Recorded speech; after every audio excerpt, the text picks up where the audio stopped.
Bonjour, je suis content de vous retrouver. Aujourd'hui, on parle de douleur au bas du dos. C'est un problème de santé qui concerne une proportion très élevée de la population. Souvenez-vous que les conseils que je vous donne aujourd'hui doivent être adaptés à votre condition. Ils ne remplacent pas ceux d'un professionnel de la santé et encore moins une évaluation.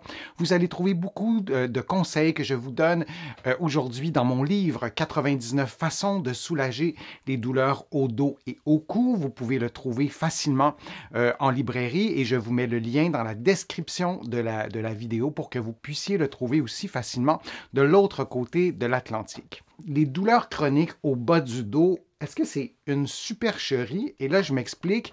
Le terme douleur chronique au bas du dos, est-ce qu'on devrait vraiment utiliser ça? Dans la science, on utilise souvent ça, dans les recherches, on utilise ça et je pense que c'est important de parler de ça parce que le traitement, les exercices qu'on fera ou qu'on ne fera pas, ben, sont souvent déterminés par cette logique qui sous-tend une douleur chronique au bas du dos et je vais vous présenter quelques aspects et vous donner des conseils concrets aussi pour que ça puisse vous aider vraiment de façon très concrète. Si vous m'écoutez en ce moment, c'est probablement parce que vous êtes concerné, vous ou un de vos proches, un membre de votre famille qui est concerné par les douleurs au dos. Donc, le concept des douleurs au bas du dos, c'est un concept d'abord scientifique. Les douleurs, en fait, les douleurs chroniques au bas du dos et dans la littérature scientifique, ça a une définition très, très précise.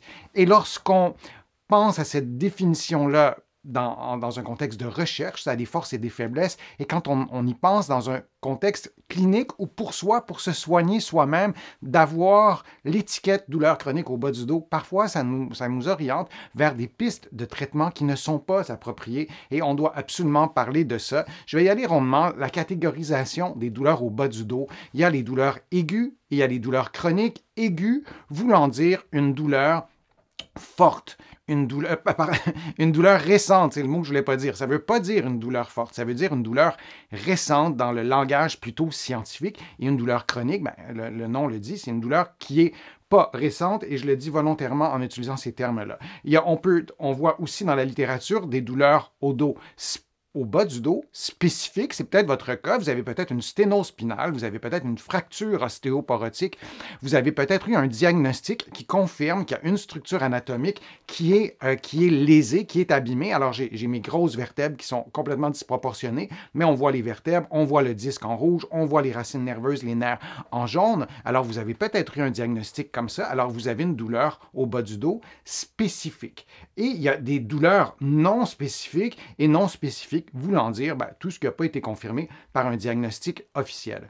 Alors, c'est une définition qui est vraiment très générale, qui est vraiment, à mon sens, trop générale, les douleurs chroniques au bas du dos, et ça risque peut-être même de vous orienter parfois soit vers une démission totale d'une espérance de soulagement. Le mot chronique peut être pris de différentes façons et pas toujours de la bonne façon. Alors, le mot douleur, c'est un terme subjectif, c'est quand même imprécis. Hein? Une douleur pour quelqu'un, ça peut vouloir dire quelque chose d'autre pour une autre personne, et surtout, ça n'explique pas là où les causes de la douleur. Alors déjà, le mot douleur, à mon sens, il est un peu imprécis. Si on ajoute le mot chronique, ben, là aussi, on arrive dans une définition qui est plutôt assez confuse jusqu'à un certain point, ou en tout cas, c'est pas la même pour tout le monde. Une définition scientifique, la définition scientifique est souvent éloignée de l'imaginaire collectif. Mes patients, lorsqu'ils se font dire qu'ils ont une douleur chronique, pour eux, souvent, et pour tout le monde en fait, on sous-entend presque que c'est une douleur qui ne peut pas être guérie, une douleur qu'on aura pour le restant de nos jours. Or, dans la littérature scientifique, ça ne veut pas dire ça. Chronique, ça veut dire une douleur, de façon générale, qui dure plus de 3 mois. Parfois, sur certaines recherches, certaines études, 6 mois, mais on parle de 3 mois. Et là, j'hésite un peu parce que ce n'est pas toujours systématique d'une étude à l'autre. Et l'autre groupe de mots, au bas du dos, ben là encore, il me semble que le bas du dos, ce n'est pas une structure anatomique si précise. C'est constitué de dizaines de composantes, de muscles, de tendons, de ligaments, de nerfs, de disques intervertébraux et j'en passe. Et chacune de ces structures-là peut causer de la douleur. Alors, si on résume tout ça à douleur chronique au bas du dos, parce qu'on n'est pas arrivé à identifier souvent par l'imagerie, par des radiographies, par des résonances magnétiques, etc., comme on n'arrive pas à identifier une structure qui a été abîmée, bien, on se dit c'est non spécifique. On dit que c'est une douleur, si elle dure depuis plus de 3 mois, qui est chronique au bas du dos, et ça devient un gros fourre-tout, et on va parfois déterminer des plans de traitement très généraux parce qu'on a un diagnostic très général et bien un traitement très général. Parfois, c'est presque un coup de dé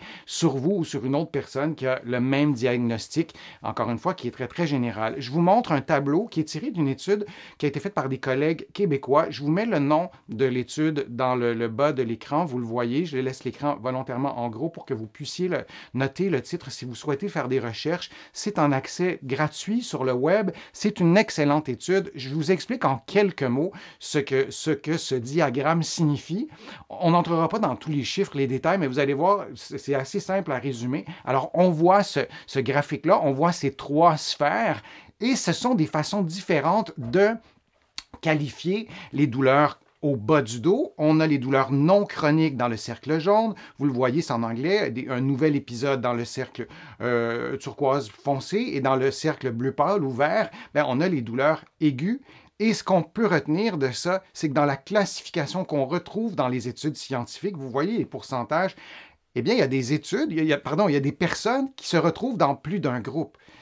Donc, ça devient un peu compliqué de tirer des conclusions, de comparer les études, et parfois on se dit, par exemple, des exercices pour une douleur chronique au bas du dos, c'est pas efficace. Parfois, on va lire ça.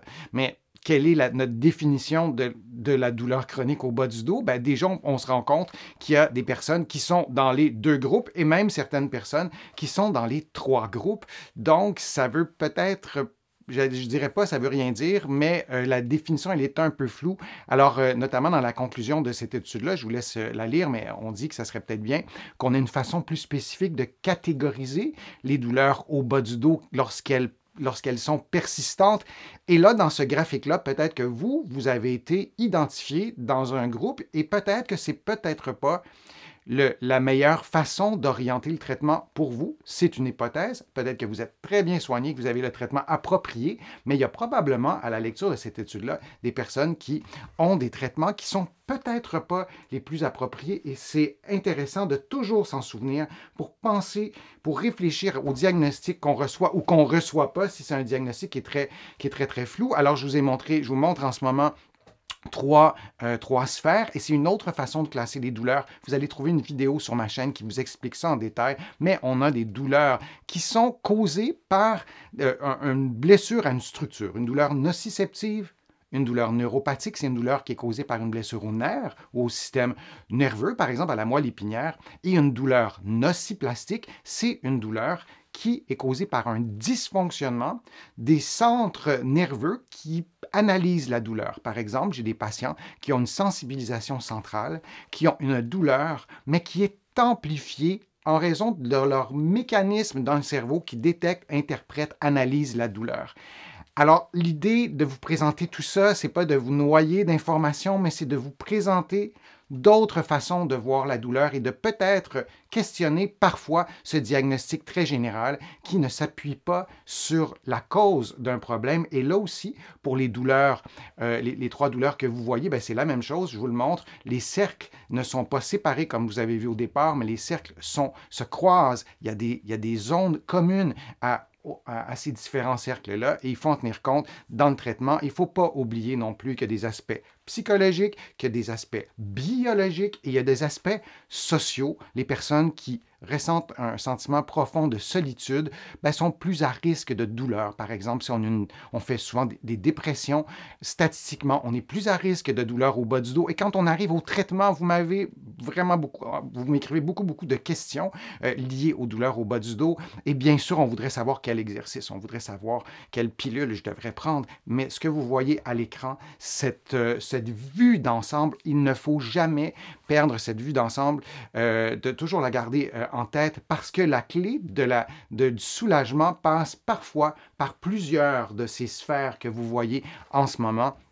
Il ne faut pas l'oublier. Alors, qu'est-ce que ça change pour vos traitements à vous, pour votre solution que vous aimeriez avoir, pour les exercices que vous voudriez connaître, bien, ça change beaucoup de choses. D'abord, je vais vous donner trois conseils vraiment très, très simples. Le premier, demandez un diagnostic ou des hypothèses de diagnostic. Parfois, on ne sait pas quelle structure, quelle au singulier, mais peut-être au pluriel aussi, quelles structures sont touchées. Alors, on peut émettre quand même des hypothèses. On a fait un examen clinique. Le médecin ou le professionnel de la réadaptation vous a fait pencher, vous a fait bouger, a été palpé, a examiné, a pris les réflexes, a fait un examen complet et on demande une hypothèse ou sinon un diagnostic qui s'appuie davantage sur la cause du problème, sur la structure anatomique qui pourrait être touchée, par exemple. Ça, c'est une bonne façon d'avoir un traitement qui est bien orienté. Deuxième conseil que je vous donne, tenir compte de la durée de la douleur, donc depuis quand la douleur est apparue, de sa récurrence. Est-ce que la douleur, elle est là depuis 3 jours, c'est la première fois où vous avez cette douleur-là de façon périodique, à chaque saison ou à chaque 2 semaines, mais de le considérer, de considérer cette variable-là et de son évolution dans le temps. La douleur, on pense souvent à l'intensité de la douleur, mais il n'y a pas que l'intensité. Il y a la fréquence, il y a la localisation de la douleur. Alors, toutes ces nuances de la douleur, c'est important de le noter et d'en tenir compte aussi dans le temps, comme vous le voyez, de son évolution, parce que votre condition peut changer et parfois, on reste avec cette idée de notre première douleur, mais si la douleur est récurrente, par exemple, parfois c'est saisonnier et c'est lié à ce qu'on a fait. C'est parfois pas uniquement lié à notre corps, disons, pour le simplifier, c'est lié à ce qu'on a fait. Alors, en tenir compte et en discuter aussi avec les personnels soignants que vous rencontrez. Et aussi, je vous ai mis cette photo-là parce qu'on est des êtres en perpétuel changement. Notre corps s'adapte et tant mieux, c'est fabuleux. Mais il faut en tenir compte lorsqu'on a une douleur chronique au bas du dos, ce terme très, très générique et très général, se rappeler que le problème initial, par exemple un diagnostic posé au jour A, n'est peut-être pas ou plus le même quelques semaines, quelques mois ou années plus tard. C'est important de se le rappeler aussi. On peut avoir eu un diagnostic de hernie discale et 2 ans plus tard, peut-être que le problème, c'est plus la hernie comme telle, mais c'est peut-être les muscles qui se sont atrophiés, qui se sont affaiblis peut-être, qui ont perdu de l'endurance en raison du non-usage, du fait parce qu'on avait mal, on a commencé à arrêter de faire certaines activités et on s'est affaibli et parfois la faiblesse devient le problème en soi plutôt que le diagnostic initial. Là, je vous ai donné l'exemple de la hernie, mais j'aurais pu vous donner d'autres exemples.